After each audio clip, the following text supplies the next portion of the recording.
Hello and welcome to WVU Extension Today. I'm your host, Zach Harold. Before we begin today's show, I want to ask you a question. When your kid comes home from school and you try to have a conversation with them about their day, how does that usually go? I know how it goes in my house. It's, how was your day at school? Good. What'd you learn? Nothing. Well, there are ways to make that conversation go a little bit smoother and those answers get a little bit longer. A great way to do that is to play games with your kid. Jocelyn Crawford and her little girl Violet came into our studio recently to show us ways that we can use games to help us grow as a family. Not yet, not yet, not yet, not yet, not yet.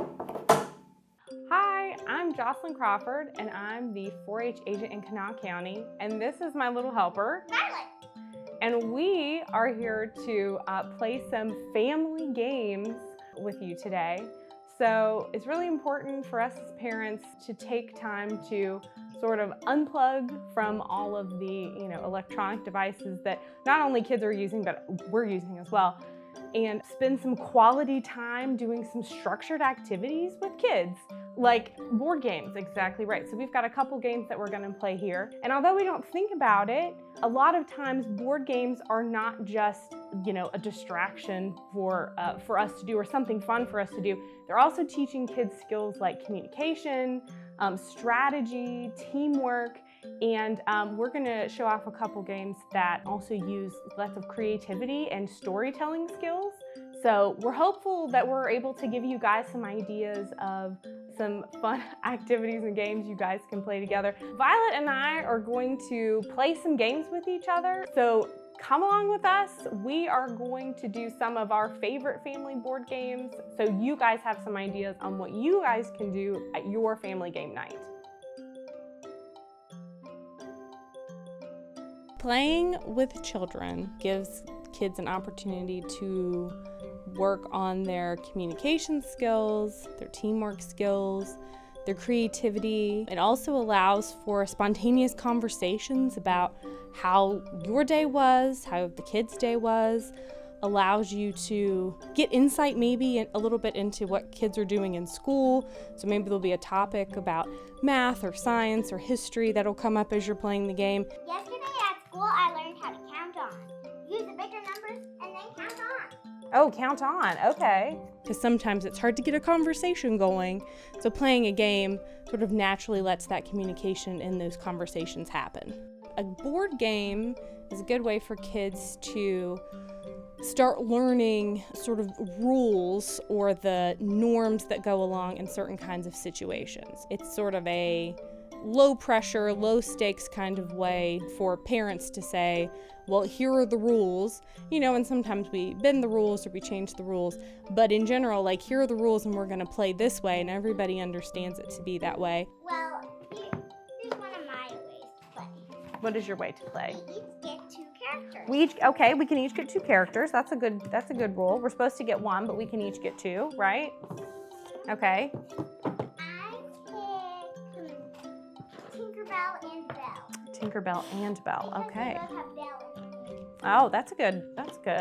I just think it's really important to adjust the way you play a game so that everybody is having fun. With me and Violet playing games with each other, we started playing games when she was very little. We're talking like 3 years old. And so there were games I wanted to play, like, for example, the I Spy game. And so we could play by the rules, but that's frustrating for little kids, right? And so if you just break it down into like, okay, what's the core thing that we're supposed to do? It's supposed to find these pictures in this game, right? And so when we first started playing it, we were just sitting there. We didn't even bring out the little character pieces. All we did was we would say, okay, let's find all of the clocks on the board. We didn't even necessarily use the cards. And so as she's gotten older, now she's 6 years old, we can play by those rules a little bit more. So what are we gonna do? Can you explain what we're doing? First, we have to pick any card. That way, we have to flip the cards over so we don't see the number and we don't choose the bigger number. Well, we're gonna try to get as many scoops of ice cream as we can on our ice cream cone. But the numbers have to be bigger than the last one. So we have a 1, so we can have any number that's bigger than 1, but We want to make sure we have room for as many scoops as possible. Turning it from a competitive game to a cooperative game, I think, is also really important. When you're teaching kids how to play games in general, like helping them along. So with Violet saying, like, I want to spell this word, and me helping her out, or figuring out ways to meet the kids where they are when it comes to like their interest level and stuff like that.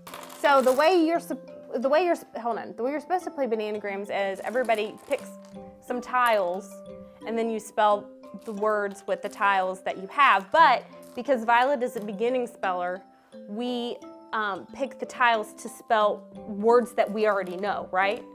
And then you make it like a crossword puzzle. Okay, so what are you gonna spell? G's. You go first. Yeah, there's lots of G's. I need a G. Okay, go ahead. Can you find a G? So making those adjustments and making games more cooperative instead of competitive is sometimes super helpful. It's also an opportunity for kids to fail or not succeed in a very low stakes environment. And so one of those ways for us as parents to help kids build grit and build perseverance is giving them lots of opportunities to fail in low stakes situations, so that way they can learn from their mistakes and learn from their failures, even if it's just losing a game of Monopoly or Sorry. That still helps kids sort of calibrate their emotions and their response, so that way out in the real world, if they're faced with a failure or a disappointment, they know how to deal with that, and so they're not completely disappointed or broken by that. 49! Woo! Okay, stop, freeze. This is the end. Okay, so now we count up. Whoever gets to 49 first, now we're counting up. 1, 2, 3. You got 3 scoops? I have 1, 2, 3, 4, 5, 6. I'm the winner. Woo! Good game. Good game. Good job. I think that it's important to expose them to a variety of kinds of games. So there's tons of games that you can play that cost absolutely nothing.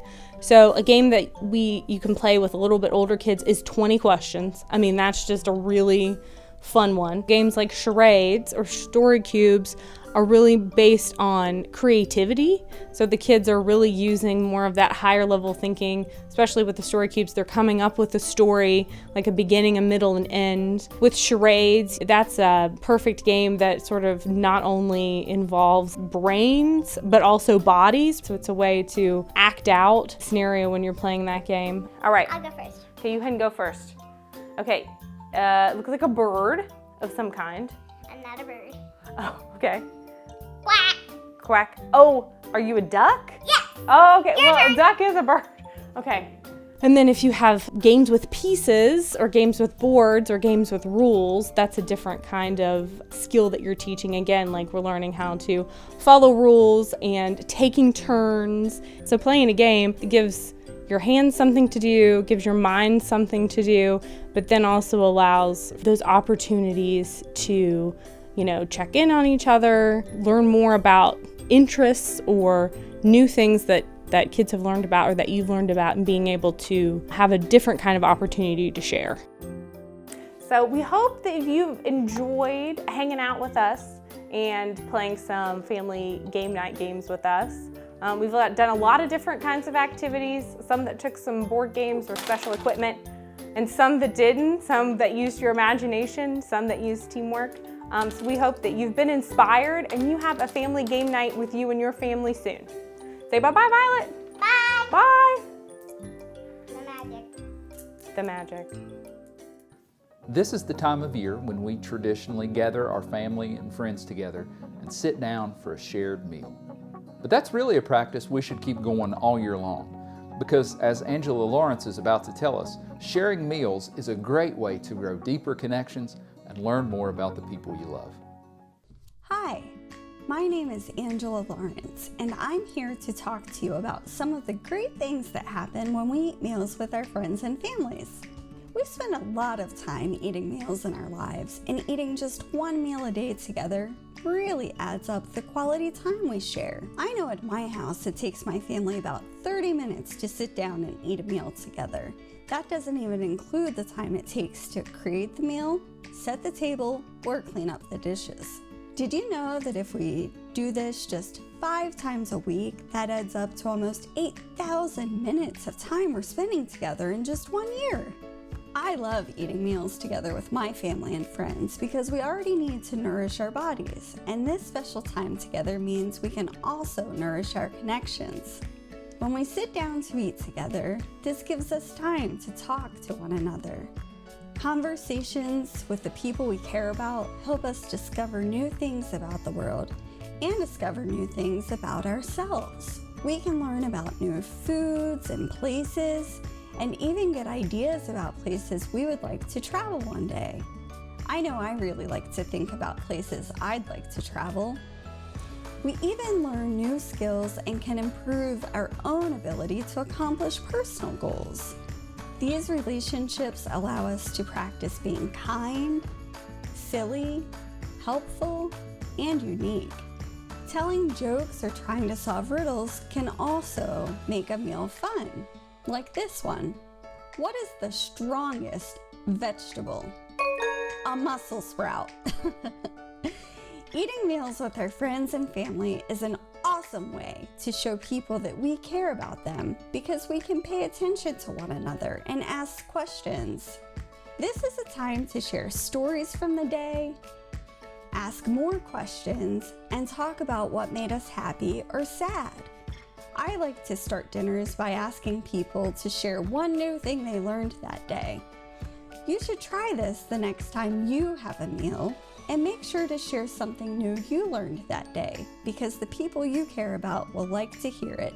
Eating as a group allows us to practice working as a team and sharing responsibilities. We can take turns getting out ingredients, stirring food, or setting the table. It can also be really fun when we get to discuss what we would like to eat and plan the meal together. This time will help you discover who prefers a plate or bowl and who likes to have their glass of water with ice or without ice. When we work as a team like this, we are practicing new skills that can help us when we play games, when we participate in clubs, when we play on sports teams or create crafts or new items together. We can also create new recipes as a family or as a group of friends. We can practice our table manners when we eat together, and we can always use some practice, every one of us.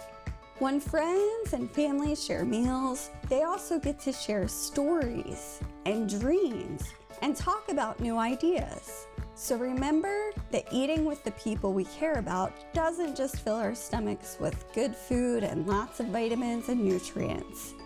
It can also fill our time with lots of laughing, our brains with new ideas, and our hearts with lasting memories. I encourage you to think about a story you want to share the next time you eat a meal with the people you care about. Now for today, I will leave you with one last riddle, and you can go ahead and use this the next time you share a meal with the people you love. What did one snowman say to another? It smells like carrots to me. Thanks for tuning in today. Are you feeling a little under the weather? Well, we've got the perfect thing for that. Some homemade chicken noodle soup. Jamie Mullins and her son Jonavan recently spent some time with us in the kitchen showing us how to make this classic dish. It's good for the body and, of course, the soul. Hi, my name is Jamie, and this is my son. Hi, I'm Jonavan. And today, we are going to be talking a little bit about family meals and preparing our own little meal with you all. When it comes to family meal time, family meals are a great opportunity for you all to come together, de-stress after a long day, and really spend that time strengthening your own bonds.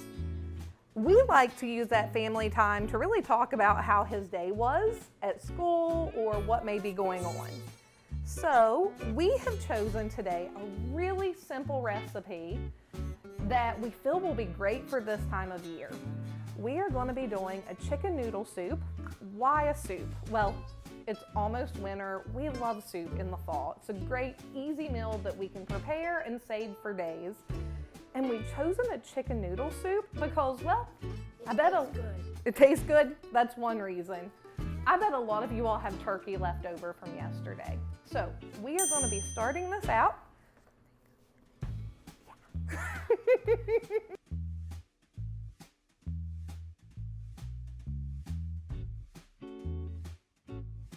So we are going to be starting this out I've already cut up our produce to kind of save us a bit of time, but if you're curious, you're going to be using 3 stalks of celery, 3 carrots, and half of a large onion, that's right. So we have those ready to go in here. Let's go ahead and turn this up. We're gonna start on medium heat, so we're gonna turn it to about a 7. And let's just add a little bit of olive oil. So let's just add a little bit. We'll watch it start to heat up. Okay, so, are you? Okay, what are you checking on, baby? Okay, do you wanna help me put these in? Yes. Okay. Okay, come over to this side of me. You ready? Do you wanna take that knife? And you can start scraping those onions in. It's all gonna go in, so if you wanna scrape it all. So he's starting with half of an onion. All right. You can hear those start to sizzle a little bit as they go in. And I just put them all. All right, put it all in. Let's go with the celery. So the other thing that you may have seen thrown in there, I think I said it, was just a little bit of parsley. Will you put that in the sink, baby? So I'm gonna start letting this stir, and honestly, as soon as that starts sizzling, you can turn it down to a lower heat. If you look, I've gotten him a stirring spoon so he can help me. Go ahead. You get the longer one where you're further away from the heat. That's why you get the longer one. So we'll let those get started, and now you can just let it set. Oh, let it set? Yep. Oh, So we're gonna let this set, only stir it a couple of times. We're gonna give it about 5 minutes. While that's getting started, we are going to go ahead and start a fruit salad to go right alongside it. I was most excited about this. Were you most excited about this? So we are going to do a super simple fruit salad to go with this. Do you want to pour them in? Might taste good. All right, we've got some raspberries, some blueberries. We wanted something that was kind of quick and easy. All right. We're going to add some grapes also. You want to help me pull these grapes off? Start pulling those off.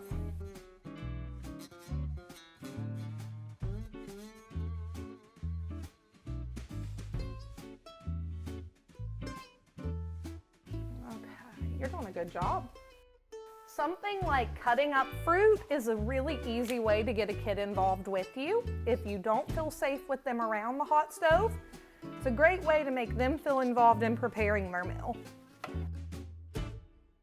Okay, while he's using the butter knife to cut up the strawberries, we are going to start adding a couple more things to this. We're gonna add some garlic, minced garlic. You can mince it yourself. You can buy it pre-minced. I normally would mince it myself, but today I wanted to keep it simple. So we need about a clove of garlic. I'm just gonna add that in there. We'll add a tiny bit more because we like garlic. Okay, so that's went in. We're also going to add about a fourth of a teaspoon of salt. So I'm just gonna add a good little shake. So, salt and garlic have went in. We're gonna let those simmer for about a minute. Now that the fruit is cut up, he is going to rinse it all off. And then we can transfer it all to this bowl for a nice colorful salad. My big recommendation when putting together any kind of fruit salad is to buy seasonal fruit, find what's cheap at the store, and find something that you know you can store for later in the week, and also that you know your family will eat. There's no point in buying something just to say you got fruit at the house. Get something you know your family will eat. We love pineapple. Pineapple is just such a time-consuming thing to cut up. And I wanted to make this super friendly for him to be able to help me. So now that we've given that garlic and salt a second to start giving us some flavor, we're gonna start adding some broth. I have gotten unsalted chicken broth because, well, there's enough sodium in everything in the world that where we can cut it, we're gonna do that. We need about 7 cups of broth. So these are 4 cups each. We're just gonna add that in there. That might be a little too much. No, I still feel like there's more than a cup left. Okay. Once we add that broth, we do want to bring this to a boil because we'll need it to come back to a boil to be able to add our noodles. So I'm gonna turn it back up and let it hit that point of boiling. We've got our fruit salad ready to go with our meal. And now we are gonna throw some bread in the toaster. You can stir it again for me, go right ahead. Oh my gosh, it looks cool. But you wanna try not to spill it, right, Mom? Right. We'll clean it up if we do. Okay, come here. Do you want to put these in the toaster for me? It kind of smells like my school's grape. So we're going to make these differently since we're making a peanut butter sandwich for each of us to go with it. He wants it not toasted. So I'm only toasting bread for one because I prefer toasted bread for a sandwich. We heavily recommend if you're allergic to peanut butter, there are alternatives out there like sun butter. Jelly sandwiches. Sun butter that you can use in place of the peanut butter. Oh, grain bread. So it's whole wheat bread. And we're going with whole wheat because whole wheat's healthier. So with peanut butter, normally the recommended serving is 2 tablespoons. Peanut butter. So I'm going to measure this out and let him start spreading it. We chose chunky peanut butter. So if you notice, he prefers his sandwich untoasted. I wanted mine toasted. Probably because So it we've sounded each done better ours. than So we're gonna spread our sandwiches. Everyone prefers something different with chicken noodle soup, chicken soup. Since I was a kid, we've always done sandwiches, normally peanut butter. So we are gonna get this ready to add our egg noodles to it. Oh, and there comes the boil, do you see it? Look. Oh my gosh, that actually It literally started boiling as we were watching it. Oh my gosh, it's cool. So we only want about 6 ounces of these, so Not the whole bag. not the whole bag, not this time. Reacted on the broth. I did not, I put the right amount in. So at this point we have kind of sauteed, simmered our vegetables. We added the broth and now we have added our noodles. They take about 7 minutes once you add them in to cook. And I'm kind of playing with this heat to pull some of that steam down. It tells me we're gonna have a nice warm soup. So this recipe, I believe, makes about 6 servings. That's mine. Since there's only the 2 of us, we'll only need 2 and be able to save the rest of it for later in the week. And this meal is perfect for a cold day, 35 minutes from start to finish. Thank you so much for joining us as we prepared this family meal. Super quick, super easy, and a great way to spend time with your kid in the kitchen. Do you want to tell them bye? Do you want to tell them bye? Bye. I don't know about you, but my life is pretty busy. And sometimes getting a homemade, nutritious meal on the table is a struggle. Well, Carte is here to show us how to make freezer meals so you can do all the hard work on one day and then reap the benefits for days and weeks to come. Hello, my name is Kerri Carte and I'm with WVU Extension Service in Kanawha County. And I want to talk to you today about how to make freezer meals. I recently was going to opt to do that for my daughter. She's a full-time student and she's working and she just doesn't have the time to cook. So when I started looking at recipes, I found a couple challenges that I didn't like. The first was the fact that a lot of the recipes have canned soup in them or dry soup mixes. They're very high in sodium, they have a lot of preservatives in them, and I didn't want that. The second problem I found with a lot of these recipes was the fact that they don't brown any of their meat or vegetables prior. So you put all these raw ingredients into freezer bags, you put them into the freezer, and they just have a bland taste at the other end. So I set out to kind of fix this and make my own recipes. So now I will tell you the first thing that you want to do is you want to make a plan because you are going to be doing a full day of cooking. So in order to do that, you kind of have a plan as to what you're going to make, what you need to purchase, and what's kind of going on in your household that day.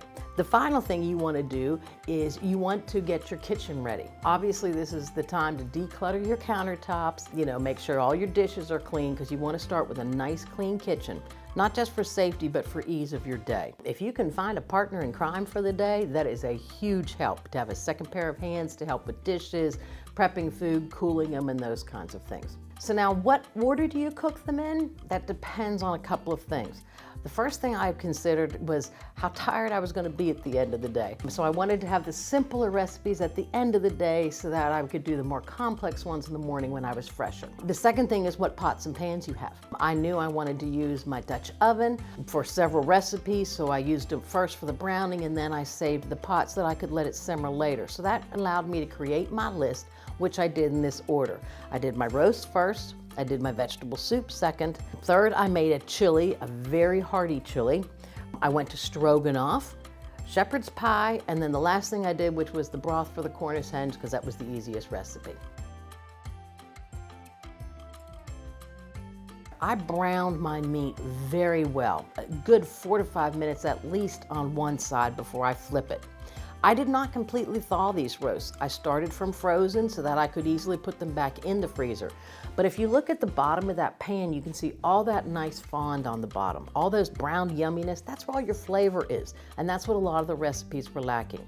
So once I brown it, I move it over to a bowl and I add my vegetables, basically onions and carrots. Onions and carrots will naturally sweat out. They'll release the moisture that they have in them, and then you can use that to stir your pot and go ahead and get some of that fond up. But you will notice you won't get all of it. So I always added some broth to the end, scraping up all those bits and pieces on the bottom, and added that to my final product. Now, as you can see, when you get done with them, you have this beautiful looking onions and carrots in your roast. You want to let it cool for a bit. I like to put them in metal bowls. Metal dissipates heat very well, and that allows them to cool a lot quicker, because you don't want them sitting on the counter for hours at a time. That's not food safe. You want to get them just cool enough so that you can put them inside those plastic bags. They won't melt the plastic.